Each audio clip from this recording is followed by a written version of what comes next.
Hello everyone, this is Hemant Singh, faculty English, Vande Bharat defence academy.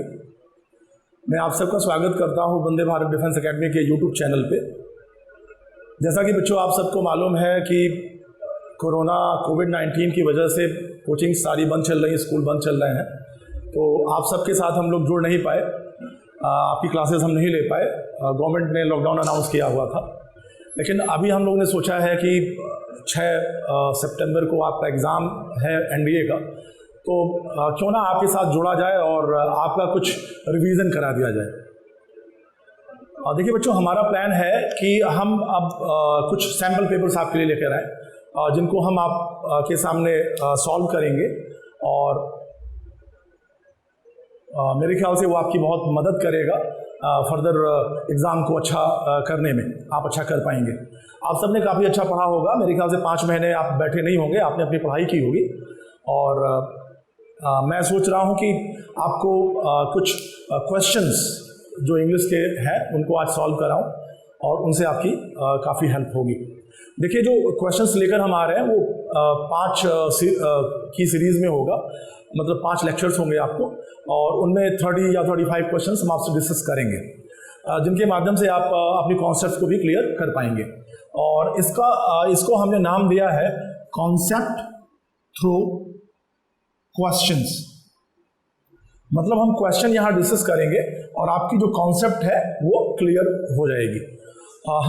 हम try करेंगे कि मैक्सिमम कॉन्सेप्ट्स पे क्वेश्चंस लाएं आपके सामने, जिससे आप बेहतर कर पाएं। तो चलिए आज कंटिन्यू करिएगा, कोई दिक्कत नहीं, आप एकदम क्लोज नहीं करिए। अच्छा, हाँ, उधर जाना नहीं।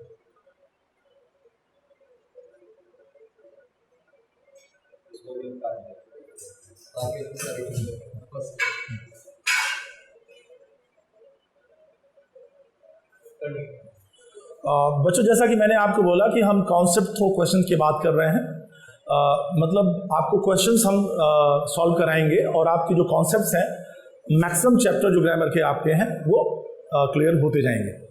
ठीक है बच्चों, आप लेफ्ट साइड पे आपको क्वेश्चंस दिखाई दे रहे होंगे, आप देखते जाइएगा। तो मैं शुरुआत कर रहा हूँ क्वेश्चन नंबर 1 से। बच्चों, इंग्लिश में जो सबसे इम्पॉर्टेंट सेक्शन होता है वो होता है स्पॉटिंग एरर का।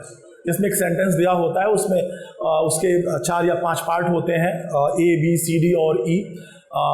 नो एरर का भी ऑप्शन बना रहता है उसमें। तो क्वेश्चन नंबर 1 में आपके लिए सॉल्व कर रहा हूँ, वो है Kalidas is a Shakespeare of India. बच्चों, जब आपने आर्टिकल पढ़ा होगा तो आर्टिकल में आपने ये क्वेश्चन, ऐसे ढेर सारे क्वेश्चन आप देखते हैं जहाँ पे प्रॉपर नाउन के साथ में आपको आर्टिकल का इस्तेमाल करना होता है। तो जैसा आपको मालूम है कि कालिदास एक बहुत बड़े पोएट थे, वो संस्कृत में काफ़ी कुछ लिखा करते थे, बहुत सी रचनाएं उनकी हैं जो कालजयी हैं। तो कालिदास, ये कौन सा नाउन है, आप बताइए कौन सा नाउन है। तो बच्चों, आपको मालूम होगा कि ये किसी का नाम है, तो क्या है, ये प्रॉपर नाउन है। और आपको मालूम है कि प्रॉपर नाउन के सामने हम शेक्सपियर, ए या एन या द अवॉइड करते हैं। नॉर्मली हम इनका इस्तेमाल नहीं करते हैं, आप सबको ये पहले से मालूम है। लेकिन यहाँ एक क्वेश्चन में देखिए जरा क्या लिखा है, Kalidas is a Shakespeare of India. तो पक्का है कि ये गलत होना चाहिए। देखिए, मैंने इसे गलत काट दिया, लेकिन इसके साथ ही आप एक कॉन्सेप्ट और भी पढ़ते हैं कि जब प्रॉपर नाउन, जब कोई भी प्रॉपर नाउन, कालिदास हो चाहे वो शेक्सपियर हो, जब वो कंपैरिजन का काम करने लगता है, ठीक है, तो उसके सामने हम डेफिनेट आर्टिकल द का प्रयोग करते हैं। We use definite article the with that particular proper noun, and that proper noun becomes common noun. I think आप सबको ये मालूम होगा, आप सबने 5 महीने बैठे नहीं होंगे, आपने पढ़ा होगा, आपको ये मालूम है कि शेक्सपियर अब एक कॉमन नाउन का काम कर रहा है, उसके सामने हमें डेफिनेट आर्टिकल द का प्रयोग करना है। तो मेरे ख्याल से पहला वाला क्वेश्चन तो आपसे बन रहा होगा, आप आराम से बना रहे होंगे, Kalidas is a Shakespeare of India. उसमें गलती क्या है, गलती उसमें बी पार्ट में है, आपको अ हटा के वहां पे द, डेफिनेट आर्टिकल द का प्रयोग आपको करना है। क्लियर है बच्चों आपको? बढ़िया, चलिए आगे चलते हैं हम लोग, क्वेश्चन नंबर 2 पे चलते हैं। आपको दिख रहा होगा, more you think of it the worse it becomes. देखिए बच्चों, हम लोग जब क्वेश्चंस को लेते हैं खास करके स्पॉटिंग एरर में, तो मैंने आप सबको पहले ही क्लासेस में मैं आप सबको बोलता रहता हूं, एक हमारी हॉलिस्टिक अप्रोच, कॉम्प्रहेंसिव अप्रोच होनी चाहिए। ऐसा नहीं कि हम किसी एक एंगल से सोचते रहें, हमारे अंदर सारे चैप्टर्स चलते रहने चाहिए, चाहे वो नाउन हो, प्रोनाउन हो, आर्टिकल हो, नरेशन हो, पैसिव हो, सब कुछ चलते रहना चाहिए, तभी हम क्वेश्चंस की गलतियां पकड़ पाते हैं। देखिए क्वेश्चन नंबर 2 आपके सामने है, more you think of it the worse it becomes.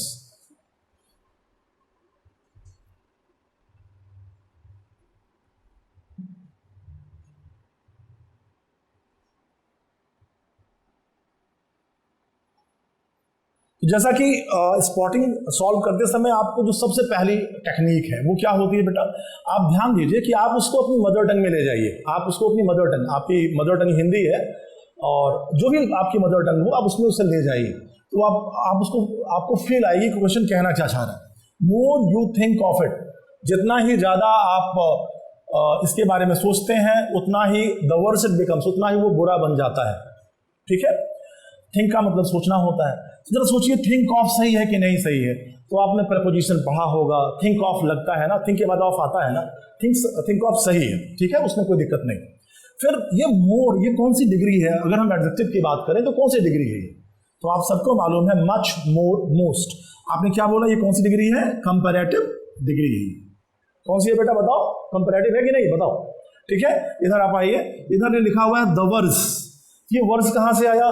तो आपने बोला, आपने पढ़ा हुआ है बैड, वर्स, वर्स्ट। तो आपने क्या देखा बेटा कि ये जो वर्स है ये भी कंपैरेटिव डिग्री है, ठीक है ना, ये वर्स भी कंपैरेटिव है। तो आप सबने ये एडजेक्टिव का कॉन्सेप्ट है, लेकिन आर्टिकल में इसे आपने पढ़ा होगा कि इसे हम कहते हैं रूल ऑफ पैरेलल कंस्ट्रक्शन। क्या बोलते हैं? रूल ऑफ पैरेलल कंस्ट्रक्शन, जहां पे हमें सेंटेंस के दोनों पार्ट में कंपैरेटिव डिग्रीज दिखाई देती हैं। तो इधर भाई वर्स दिया हुआ है, कंपैरेटिव है, सही है, इधर मोर दिया हुआ है, कंपैरेटिव सही है। तो इसमें जो कॉन्सेप्ट लगता है वो होता है रूल ऑफ पैरेलल कंस्ट्रक्शन, मतलब दोनों साइड में आपकी कंपैरेटिव डिग्रीज होनी चाहिए और दोनों साइड में डेफिनेट आर्टिकल द लगा होना चाहिए। जरा आप देखिए, इधर वर्स के पहले द लगा हुआ है, इसका मतलब ये सही है। लेकिन जरा आप इधर आइए, इधर कंपैरेटिव डिग्री के पहले द नहीं आया था और यही मिस्टेक था इसका, यही इसका एरर था। तो आप क्या करने वाले हो, क्वेश्चन नंबर 2 में आपको द का प्रयोग करना था, द का यूज करना था, और तब ये क्वेश्चन आपका सही हो जाएगा। तो अगर आपका स्पॉटिंग एरर का क्वेश्चन कैसे बनेगा ये बताएं, तो क्वेश्चन नंबर 2 में ए पार्ट में एरर है। क्लियर है ना आपको? चलिए हम लोग आगे बढ़ते हैं, नेक्स्ट क्वेश्चन लेते हैं। Question number 3, my father gave me a pair of binoculars on my birthday. मेरे पिताजी ने मुझे एक बाइनोकुलर्स का पेयर दिया मेरे जन्मदिन पर। ये क्वेश्चन आपको दिख रहा होगा। और बच्चों इस क्वेश्चन पे मैं बात करूं तो my father gave me a pair of binoculars, मेरे बर्थडे पर दिया, पास्ट टेंस है, कोई आपको टेंस संबंधी कोई इधर तो नहीं दिखाई दे रही होगी। बच्चों आपने जब नाउन पढ़ा था तो नाउन में मैंने आपको सिखाया था, आपने अपनी बुक्स में पढ़ा होगा, कुछ ऐसे नाउन होते हैं जो हमेशा एस लेकर आते हैं। जैसे आप बताओ, क्या आप सब शू पहनते हो? नहीं पहनते ना। आप सब क्या पहनते हो? शूज पहनते हो, क्योंकि आपको दोनों पैरों में पहनना होता है, इसलिए आप शूज पहनते हो। अगर सिर्फ शू पहनोगे तो ये गलत होगा, सिर्फ एक पैर में आप जूते नहीं पहन सकते, पहला। दूसरा बेटा, ये शू जो है आपको मैंने बताया था, आप सबको मालूम है, शू वर्ब होता है।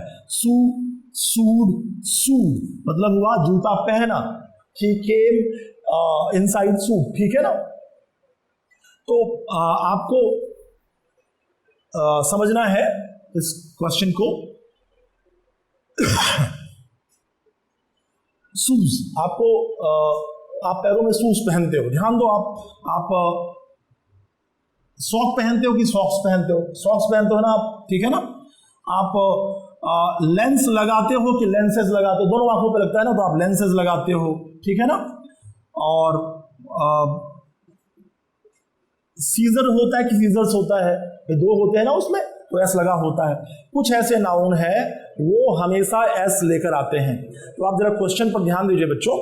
My father gave me a pair of binoculars, जो बाइनोकुलर है उसमें आपको एस लगाना है, क्योंकि बाइनोकुलर्स से आप दोनों आंखों से देखते हैं, ठीक है ना, दोनों आंखों से देखें।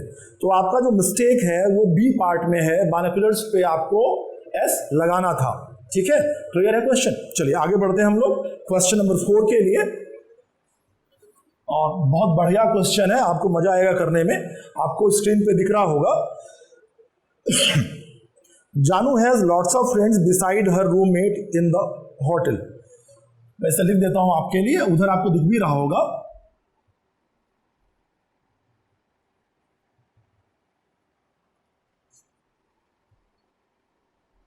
बिसाइड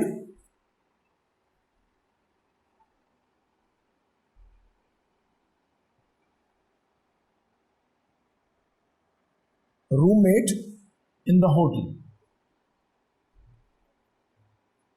ठीक है ना, तो ये आपका सेक्शन ए है, ये सेक्शन बी था इन द होटल, ये सी है, और नो एरर का ऑप्शन आपके सामने होता है वो बी होता है। ठीक है बच्चों, तो क्वेश्चन आपका है जानू हैज लॉट्स ऑफ फ्रेंड, जानू के बहुत ढेर सारे दोस्त हैं, बिसाइड हर रूममेट, उसके रूममेट के अलावा, इन द होटल। अब बच्चों आपको इधर दिखाई दे रहा है फ्रेंड है, मेट है, तो आप सबको मालूम है फ्रेंड का मतलब दोस्त होता है या मित्र होता है, मेट का मतलब भी दोस्त होता है कि नहीं सर? ये क्वेश्चन आपको क्लियर होगा। तो पहले मीनिंग पे आप गए तो आपको क्या मिला, जानू हैज लॉट्स ऑफ फ्रेंड, जानू के बहुत ढेर सारे दोस्त हैं, बिसाइड हर रूममेट, उसके रूममेट के अलावा, इन द होटल, जिस sorry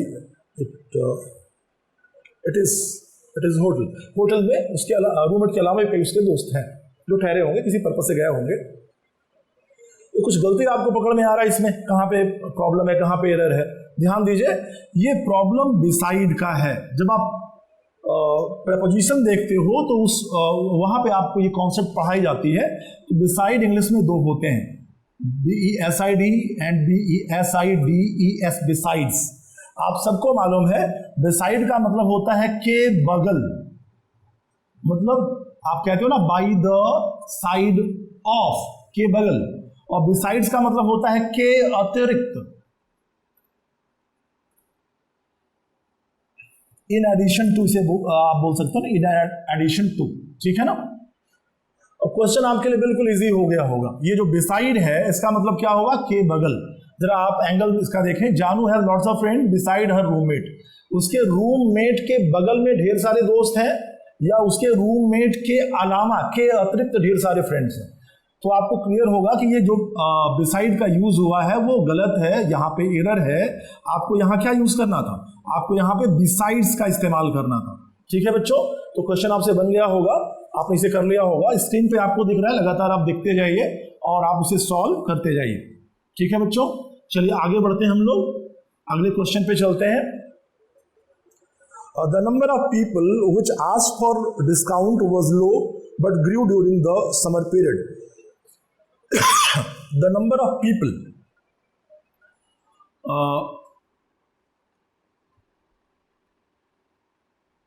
the number of people which asked, देखिए पूरा क्वेश्चन तो आपको स्क्रीन पे दिख रहा है ना, मैं बस इतने में समझा रहा हूं आपको। द नंबर ऑफ पीपल मतलब काफी लोग। आप सबको मालूम है कि हम द नंबर को अ नंबर के रूप में भी कभी कभी इस्तेमाल करते हैं। तो वो वाली कॉन्सेप्ट यहाँ जो आप देखें, जो आप सब्जेक्ट वर्ब एग्रीमेंट में पढ़ते हैं, जिसे हम सब्जेक्ट वर्ब कॉन्कॉर्ड कहते हैं, वैसी सिचुएशन यहाँ है नहीं। The number of people which asked, आपको लग रहा होगा और कि ये पीपल जो है ये लोगों की बात की जा रही है, लिविंग बींग्स की बात की जा रही है। अगर लिविंग बींग्स की बात हम कर रहे हैं तो वहां पर विच का यूज थोड़ा गलत होता है, मतलब उतना प्रॉपर नहीं होता। ऐसी केसेस हैं जहां हम विच का यूज करते हैं लिविंग बींग्स के लिए, ऐसा नहीं कि नहीं करते, लेकिन यहां पर थोड़ा सा ऑड है। तो आप इस विच को हटा के अगर आप हु लगा दें तो आपका आंसर, आपका सेंटेंस बेहतर हो जाएगा। तो आप सेंटेंस जरा देखें, सेंटेंस के बी पार्ट में एरर है, आपको विच हटा के हु कर देना है और आपका क्वेश्चन बन जाएगा। क्वेश्चन नंबर 6 पे चलते हैं हम लोग। नेक्स्ट है आपका, आप अगला क्वेश्चन देख लीजिए आप लोग। Question number 6, you do not know of him living the town. बहुत बढ़िया क्वेश्चन है बच्चों, और थोड़ा दिमाग आपका इस्तेमाल करना होगा, आप यूज करेंगे तो ही कर पाएंगे इसे। You do not know of him living the town.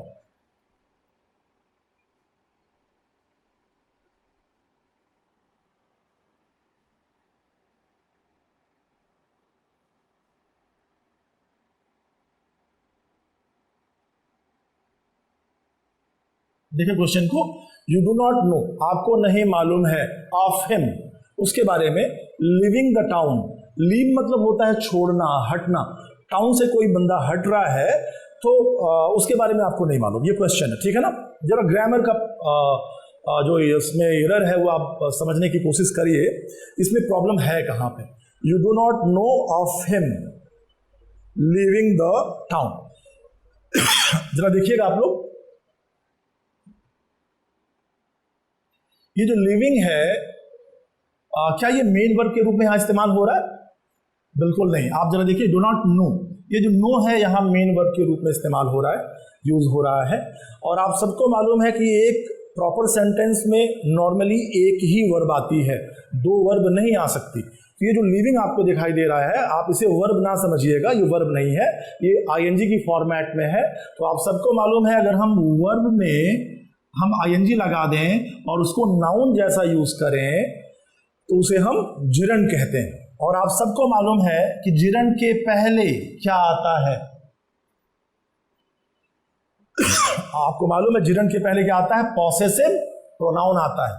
तो आप सबको मालूम है कि ही एक सब्जेक्टिव केस का प्रोनाउन है, और ही के बाद जो ही की जो पॉसेसिव केस होती है वो होती है हिज, ठीक है ना। तो आपको यहाँ पे हिज का इस्तेमाल करना है। You do not know of his living the town, तुम्हें नहीं मालूम है उसके टाउन छोड़ने के बारे में, ठीक है ना बच्चों। क्लियर है क्वेश्चन आपको? तो बढ़िया है, हम लोग आगे बढ़ते हैं। ये क्लियर है कॉन्सेप्ट आप सबको? Let's move on and talk about the next one. जो अगला क्वेश्चन आपका है, question number 7, a simple sentence, also called an independent clause, contains a subject and a verb and it expresses a complete thought. जब आप +2 level पे थे तो आपने सेंटेंस के टाइप पढ़े थे स्ट्रक्चर वाइज। तो आपने पढ़ा था simple sentence, complex sentence, compound sentence. तो उसके बारे में है चर्चा, ऑलरेडी आपको मालूम है। अ सिंपल सेंटेंस, आप स्क्रीन पे देखिए, दिख रहा है क्वेश्चन आपको। A simple sentence also called an independent clause. एक सिंपल सेंटेंस जो होता है उसे हम इंडिपेंडेंट क्लॉज कहते हैं, कह सकते हैं। कंटेन्स, और उसके अंदर कंटेन का मतलब क्या है? रखना, होना। कंटेन्स, उसके अंदर होता है एक सब्जेक्ट और एक verb, and it expresses a complete thought, और वो एक कंप्लीट थॉट को एक्सप्रेस कर सकता है, करता है, पूरे विचार को व्यक्त कर सकता है। तो बच्चों अगर हम गलती की बात करें, यहाँ गलती कहाँ हो रही, तो ध्यान दीजिए आप। इस टोटल बड़े से सेंटेंस का, जो हमारा बड़ा सा सेंटेंस है, पैराटाइप सेंटेंस है ना, जरा आप ध्यान दो। अ सिंपल सेंटेंस, ठीक है। तो आप ध्यान दीजिए, इस पूरे बड़े से सेंटेंस का सब्जेक्ट क्या है, और मेरे ख्याल से आपको ध्यान जाएगा, अ सिंपल सेंटेंस इसका सब्जेक्ट है। तो क्या सब्जेक्ट के बाद कोई वर्ब आई? नहीं आई ना। बिना सब्जेक्ट और वर्ब के कैसे कोई सेंटेंस खड़ा हो सकता है? उसकी ग्रामर ही गलत हो जाएगी। जैसे आप अगर आप हिंदी में बोलो कि वह खाता, तो गलत है ना, वह खाता है, वह खाता था। आप कुछ है या था लगाते हो तो सेंटेंस पूरा होता है।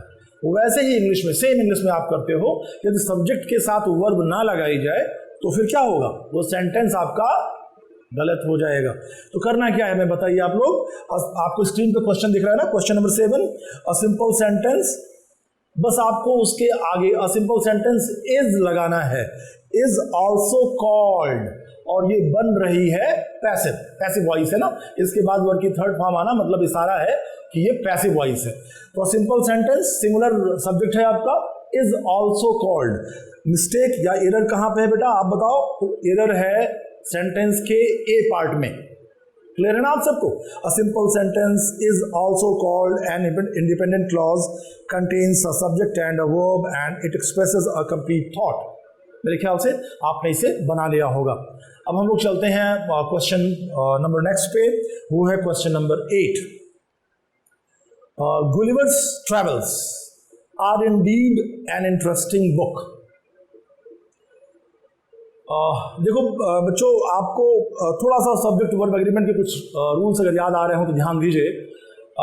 आपको आपने बुक्स में पढ़ा होगा, मैंने आपको जो बच्चों ने पढ़ा है क्लास में, मैंने पढ़ाया भी है आप सबको कि कुछ नाउन ऐसे होते हैं जो प्लरल जैसे दिखाई देते हैं लेकिन वो प्लरल होते नहीं हैं। ठीक है ना?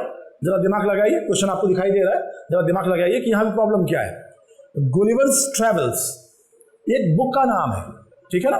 एक बुक है गुलिवर्स ट्रैवल्स, और उसमें ट्रैवल में जो एस लगा हुआ है उसकी वजह से आप इसे प्लरल समझ रहे होंगे, वही गलत है। मतलब ये गुलिवर्स ट्रैवल्स एक बुक का नाम है, उसका एस आप लगा रहने दें, उसे सिंगुलर ट्रीट करिए, वो बुक का नाम है। ठीक है ना? तो उसके बाद आप देखें बी पार्ट में क्या लिखा है, आर इंडीड, वो आर आपको हटा देना है, वहां लगाना है is Indeed an interesting book, वास्तव में एक अच्छी और बहुत ही रोचक किताब है। तो आपने मेरे ख्याल से क्वेश्चन नंबर 8 बना लिया होगा। गुलिवर्स ट्रैवल्स एक बुक का नाम है, सिर्फ एक बुक है वो, पहले ही नाम में एस लगा हुआ है, उसे आप प्लरल मत समझिए, सिंगुलर ट्रीट करिए और उसका आर हटा दीजिए। ठीक है बच्चों, आगे बढ़ा जाए। क्वेश्चन नंबर 9 पे चलते हैं हम लोग। Question number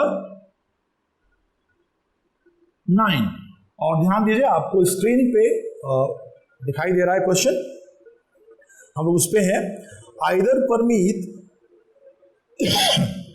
Parmeet or Jyoti have done the crime.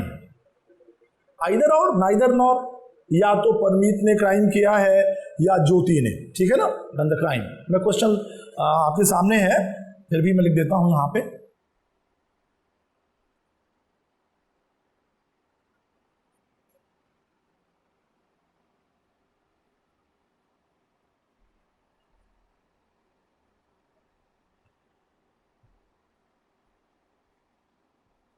और ये इतना इजी क्वेश्चन है, आप सब जानते हो कि जब आइदर लगता है तो साथ में और लगता है ना। कंजक्शन आपने पढ़ा हुआ है, आइदर का पेयर हम और से बनाते हैं, नाइदर का नॉर से बनाते हैं। तो जब हमने पेयर चेक किया तो बिल्कुल सही है, पेयर में कोई गलती नहीं, ठीक है ना। आइदर परमीत और ज्योति। अब जरा देखिए यहाँ पे वर्ब क्या लगा है, और आप सबको मालूम है कि जिस किसी भी सेंटेंस स्ट्रक्चर में आइदर और नाइदर नॉर लगा हो, वहां पे वर्ब जो है वो हमेशा और हमेशा सिंगुलर आती है। तो आपको हैव हटाकर क्या कर देना है, हैज, बस आप हैज कर दीजिए और आपका क्वेश्चन सही हो जाएगा। तो आप जरा ध्यान दीजिए बच्चों, गलती कहां पे हो रहा है।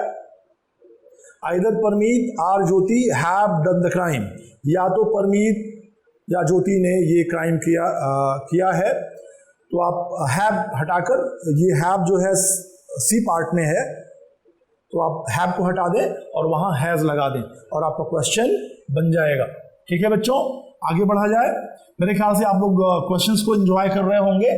एग्जाम के पहले ये सारी कॉन्सेप्ट आपकी ऐसे ही रिवाइज हो जाएगी। जैसे ही आप ये कॉन्सेप्ट्स पे बातें मेरी सुन रहे हैं आप, तो आज जब ये क्वेश्चंस खत्म हो जाए, आपका सेशन खत्म होगा, तो अपनी जो इंग्लिश की बुक है, जो मेरे ख्याल से कई महीनों से आपने शायद ना देखी हो, कुछ बदमाश बच्चे होते हैं जो किताब खोलते ही नहीं घर पे, बिल्कुल नोट्स खोलते ही नहीं, तो अपने नोट्स, अपनी किताबें जरा निकालिएगा, इन कॉन्सेप्ट को थोड़ा सा रिवाइज कर लीजिए, जिससे आप इंस्टेंट रिप्लाई देने के लायक बन जाए। तो क्वेश्चन तो आपसे बन गया होगा ना। अब चलिए हम लोग चलते हैं नेक्स्ट क्वेश्चन पे। अगला क्वेश्चन है, our vacation is between 12 May to 12 June. बड़ा ही इंटरेस्टिंग क्वेश्चन है बच्चों, आपको स्क्रीन पे दिखाई दे रहा होगा। Question number 10, our vacation is between 12 May to 12 June.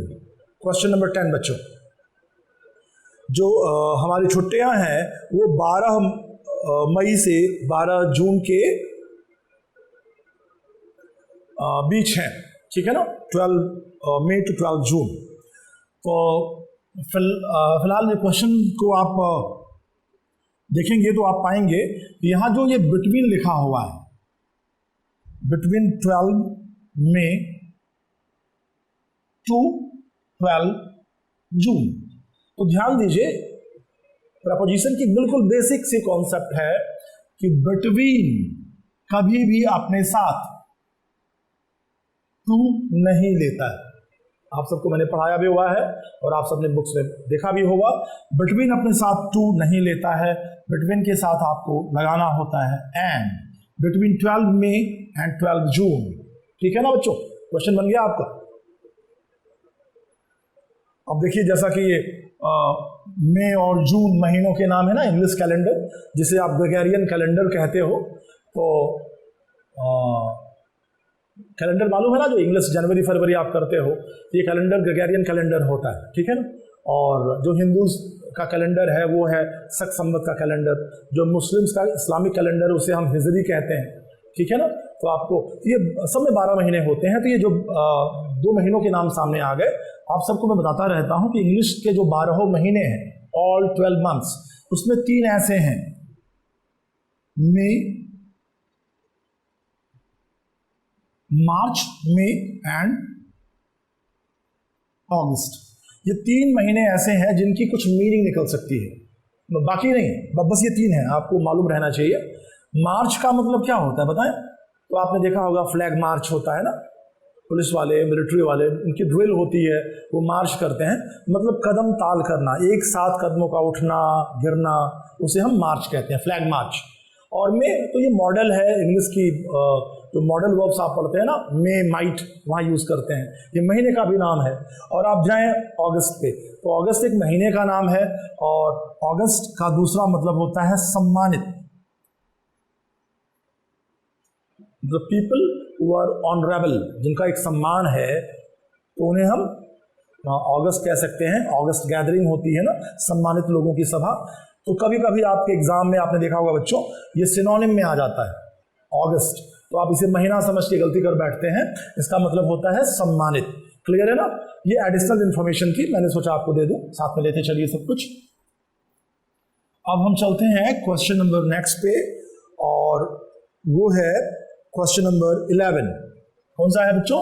Question number 11। देखिए आप लोग, स्क्रीन पर आपको दिख रहा होगा, he is very angry on me because I failed to return his book. He is very angry on me, वो मेरे ऊपर बहुत गुस्सा है। तो मेरे ऊपर गुस्सा है, ऑन लगा दिया इसने, मेरे ऊपर गुस्सा है। नॉर्मली देखिए हम लोग का सेंस ऐसा ही होता है ना, जब हम ग्रामर नहीं पढ़े होते तो हमें लगता है यार ऊपर के लिए या पर के लिए ऑन ही लगाना चाहिए। He is angry on me, वो मेरे ऊपर गुस्सा है। बिकॉज मतलब क्योंकि, आई फेल, मैं फेल हो गया टू रिटर्न हिज बुक, उसकी बुक को वापस करने में। तो ध्यान दीजिए बच्चों, मैंने आपको बताया था कि अगर आप एंग्री का इस्तेमाल कर रहे हैं, ठीक है ना, और सामने कोई लिविंग बीइंग आ रहा है, तो आपको ऑन का यूज नहीं करना होता। आप ऑन का यूज नहीं करते, आपको क्या लगाना है? आपको वहां पर विथ का यूज करना, you have to use with.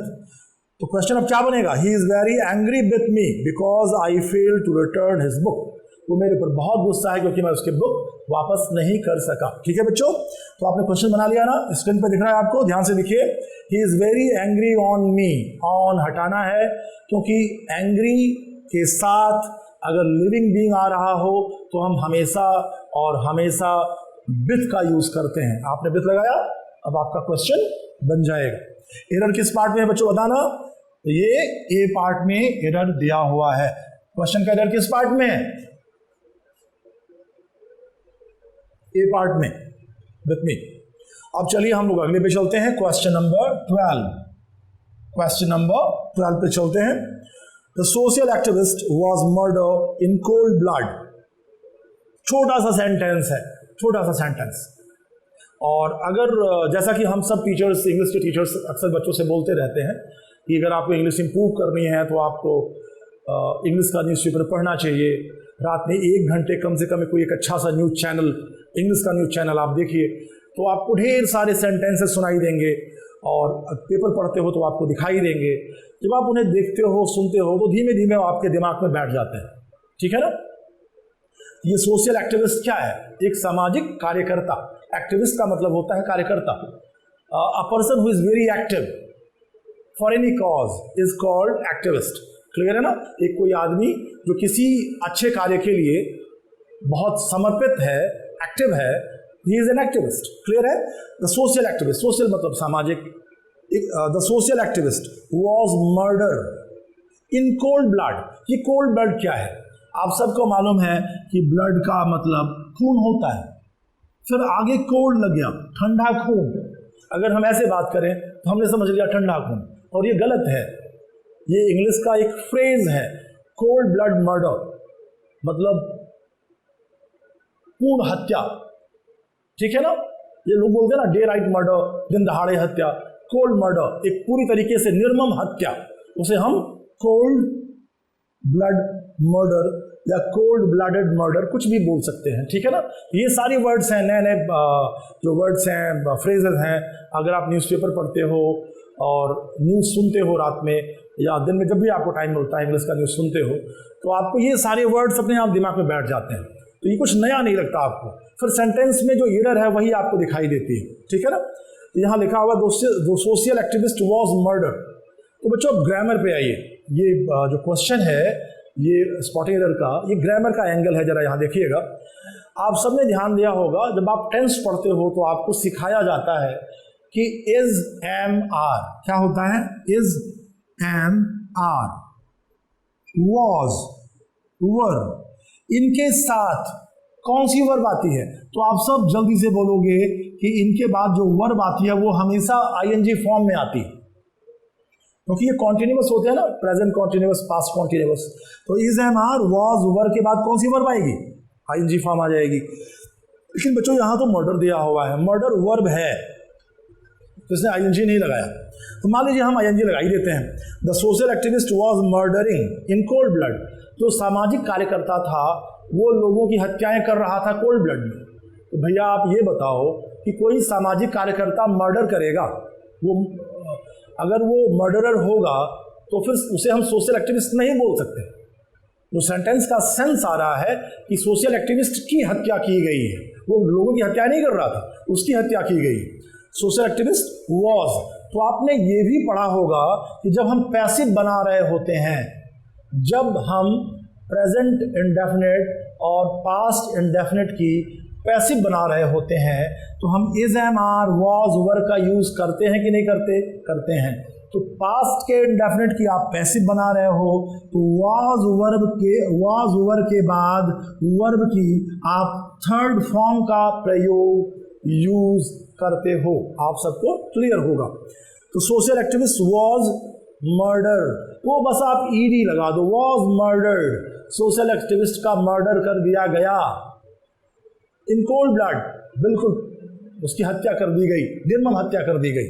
तो आपको क्या करना है? सेंटेंस में कहाँ एरर है बताइए? क्वेश्चन नंबर 12 में the social activist was murdered, मतलब एरर है बी पार्ट में, मर्डर के बाद आपको ईडी लगाना है बच्चों।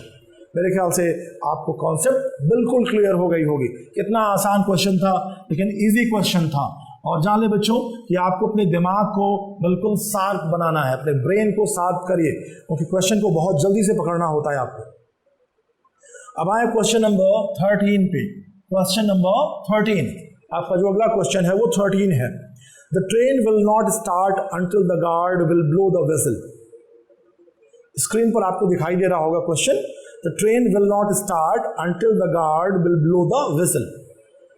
जो ट्रेन है वो स्टार्ट नहीं होगी अंटिल द गार्ड, जब तक, अंटिल अनलेस, जब तक गार्ड अपनी सीटी नहीं बजाता है, ठीक है ना भाई। ट्रेन का जो गार्ड होता है वो सीटी बजाता है तो ही ट्रेन चलती है, आप सबको मालूम होगा, बड़ी बेसिक सी बात है ये। तो ट्रेन विल नॉट स्टार्ट, ध्यान दीजिए। जैसे ही आपको अंटिल या अनलेस दिखाई दे, इन केस दिखाई दे, ठीक है ना, as long as soon as दिखाई दे, इफ दिखाई दे, आपको तुरंत समझ जाना चाहिए कि कहीं ना कहीं ये कंडीशनल सेंटेंस की तरफ इशारा हो रहा है। कंडीशनल सेंटेंस एक चैप्टर है ग्रामर का, आपको मैंने पढ़ाया है, आप सबने अपनी किताबों में पढ़ा होगा। तो आपको मालूम है the train will not start until the guard will blow.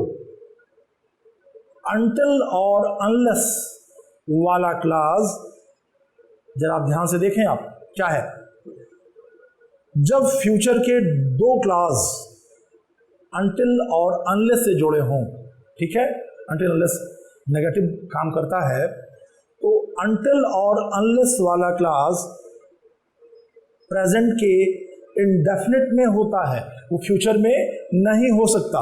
The train will not start until the guard, ये जो विल ब्लो लिखा हुआ है ये गलत है। अंटिल वाला क्लास कहाँ होगा? प्रेजेंट के इंडेफिनिट में बनेगा। Until the guard blows the whistle, भाई गार्ड अकेला है मतलब सिंगुलर है, और सिंगुलर जब आपका सब्जेक्ट हो तो वर्ब भी सिंगुलर आती है। हम किसके वर्ब की बात कर रहे हैं? तो प्रेजेंट इंडेफिनिट के वर्ब की बात कर रहे हैं। प्रेजेंट इंडेफिनिट में सिंगुलर सब्जेक्ट के साथ सिंगुलर वर्ब आती है, और सिंगुलर वर्ब क्या होती है? जब उस वर्ब में यस या ईएस लगा हो। तो आप गार्ड ब्लोज कर दीजिए, ब्लो को ब्लोज कर दीजिए, मतलब एरर कहाँ है? आपके सी पार्ट में एरर दिया हुआ है। विल हटाकर हमें ब्लोज करना है, क्योंकि until, unless, as long as soon as, in case, ये जो क्लॉज बनाते हैं कंडीशनल सेंटेंस में, वो सामान्यतः नॉर्मली प्रेजेंट इंडेफिनिट के क्लॉज होते हैं। क्लियर है बच्चों?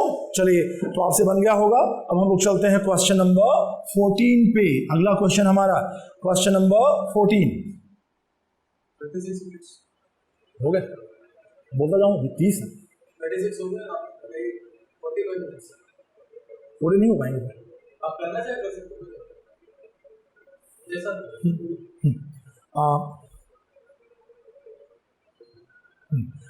क्वेश्चन नंबर 14 आपका है बच्चों। I read a great deal of books. बताएं इसमें कुछ प्रॉब्लम है आपको? I read a great deal of books, मैं पढ़ता हूँ ढेर सारी किताबें। तो अ ग्रेट डील ऑफ इशारा करता है अलॉट ऑफ, लॉट्स ऑफ की तरफ। यहाँ पे कोई भी एरर नहीं है। क्वेश्चन नंबर 14 आप देख लीजिए, वो नो एरर का सेंटेंस है, मतलब आपको ऑप्शन डी को मार्क करना है। ठीक है ना? अब हम चलते हैं क्वेश्चन नंबर 15 पर, जो हमारा अगला क्वेश्चन है। क्वेश्चन नंबर 15 आपको स्क्रीन पे दिखाई दे रहा होगा। आइए। The Indians are genetically incapable of being good और आउटस्टैंडिंग स्पोर्ट्समैन। सबसे पहले तो आपको मैंने बोला कि आप मदर टंग में जाइए, अपनी मातृभाषा में जाइए, सेंटेंस को कन्वर्ट करिए। The Indians are genetically incapable, हम जो भारतीय लोग हैं हम जेनेटिकली मतलब आनुवांशिक रूप से इनकैपेबल होते हैं ऑफ बीइंग गुड, अच्छे या आउटस्टैंडिंग, बहुत अच्छे स्पोर्ट्समैन हम नहीं होते। ये सेंटेंस कह रहा, मैं इसे नहीं मानता।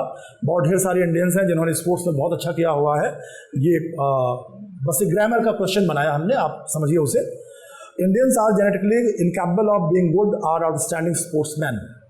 इस सेंटेंस में आपको कहीं कोई एरर नहीं मिलेगी। ठीक है ना? तो आपको क्या करना है? आपको डी पे जाना है, नो एरर का ऑप्शन मार्क कर देना है। अब आप आए क्वेश्चन नंबर 16 पे। जो अगला क्वेश्चन है आपका वो है 16, और ध्यान दें, equator divides the earth into 2 hemispheres. Equator जो है वो इस पूरी पृथ्वी को 2 हेमिस्फीयर्स में बांट देती है। मालूम है बच्चों? तो आप सबको मैंने आर्टिकल में एक रूल पढ़ाया था कि दुनिया में ये सारी चीजें जो एक हैं, अकेली हैं, स्पेसिफिक हैं, खास हैं, वो अपने साथ डेफिनेट आर्टिकल द लेती हैं। ठीक है? जैसे the sun, heavenly bodies, the sun, the earth. तो इक्वेटर के साथ भी आपको द का यूज करना है।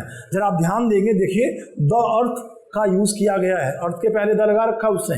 तो सेंटेंस में इक्वेटर के पहले क्या करना है? आपको द का प्रयोग करना है, मतलब ए पार्ट में एरर है, और आपने मेरे ख्याल से मार्क कर लिया होगा इसे। अब हम चलते हैं क्वेश्चन नंबर नेक्स्ट पे, वो है क्वेश्चन नंबर 17। आपको स्क्रीन पर क्वेश्चन नंबर 17 दिखाई दे रहा होगा, आप उसे आराम से पढ़िए और समझिए कि गलतियां कहाँ हो रही हैं।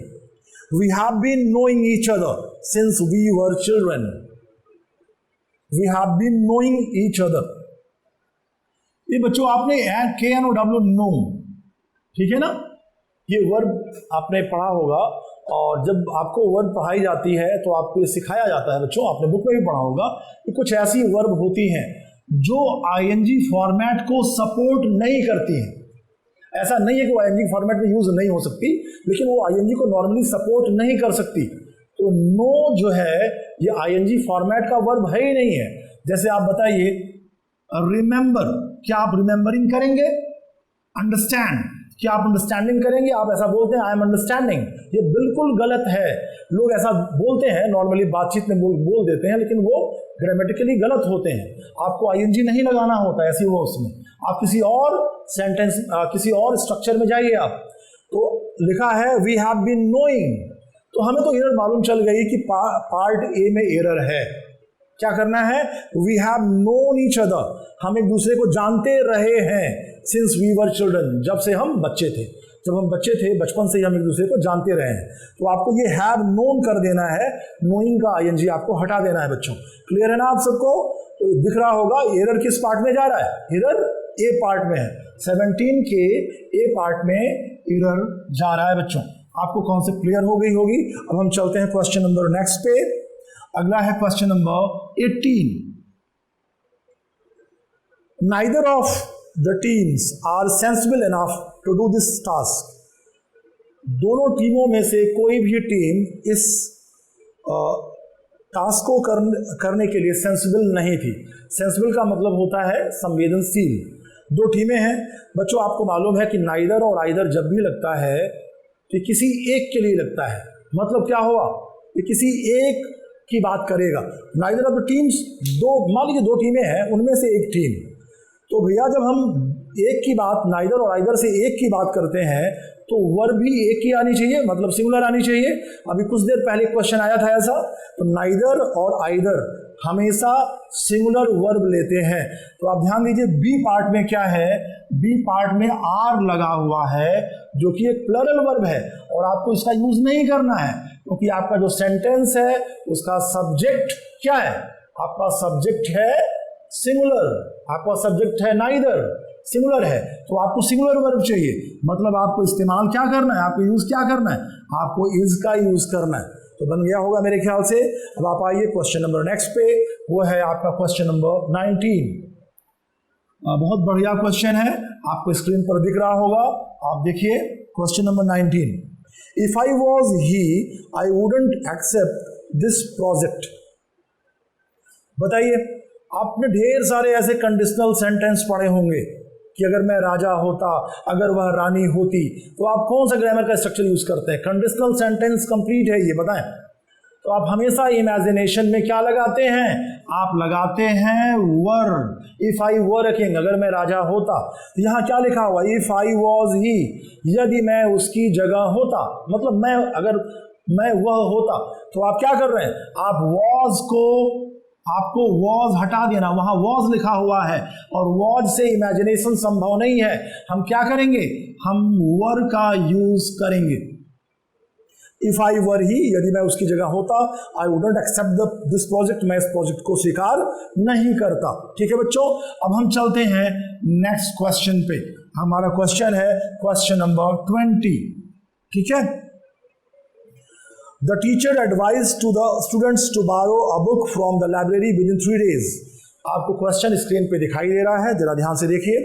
The teacher advised to the students to borrow a book from the library within 3 days.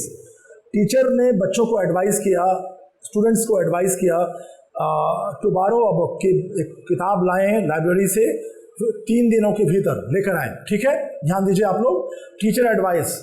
बच्चों जब आप नरेशन पढ़ते हो, नरेशन एक इंपॉर्टेंट चैप्टर है आप इंग्लिश का और आपने पढ़ा होगा, तो वहाँ पे जब सब्जेक्ट किसी को एडवाइस कर रहा होता है, सलाह दे रहा होता है, तो हम एडवाइस का यूज़ करते हैं, द टीचर एडवाइज्ड। तो जो टीचर एडवाइस के बाद जो टू लगा हुआ है, ध्यान दीजिए आप लोग, टू टू द स्टूडेंट, वो टू जो है सुपरफ्लुअस है, उसकी कोई ज़रूरत हमें नहीं है, तो आपको टू हटा देना है। The teacher advise the students to borrow a book, ये कंप्लीट सेंटेंस हो जाएगा और विदाउट एरर। तो बच्चों हमने ये 20 क्वेश्चंस आपसे डिस्कस किए और हमारी अगली जो सीरीज आएगी उसमें हम फर्दर क्वेश्चंस आपसे डिस्कस करते जाएंगे। आप सबको मालूम है कि एनडीए जो इंग्लिश का जो सेक्शन होता है वो 50 क्वेश्चन का होता है, 200 मार्क्स का होता है, और जो 50 क्वेश्चन हमारे होते हैं वो कई सब सेक्शंस में डिवाइड होते हैं, जैसे स्पॉटिंग एरर हो गया, फिल इन द ब्लैंक्स हो गया, सेंटेंस इंप्रूवमेंट हो गया, PQRS हो गया, और कॉम्प्रहेंशन हो गई, तो फिलर्स होते हैं। तो बच्चों हम लोग हर फॉर्मेट पे क्वेश्चंस लाएंगे आपके सामने। आज हमने 20 क्वेश्चंस डिस्कस किए और आशा करता हूं कि आपके लगभग काफ़ी कॉन्सेप्ट्स सामने आ गई होंगी, आपका फिर से रिवाइज हो गया होगा। आप लोग देखते रहिए और फर्दर अगली सीरीज में हम एक अलग फॉर्मेट के क्वेश्चंस को लेके आपके सामने आएंगे। थैंक यू बच्चों।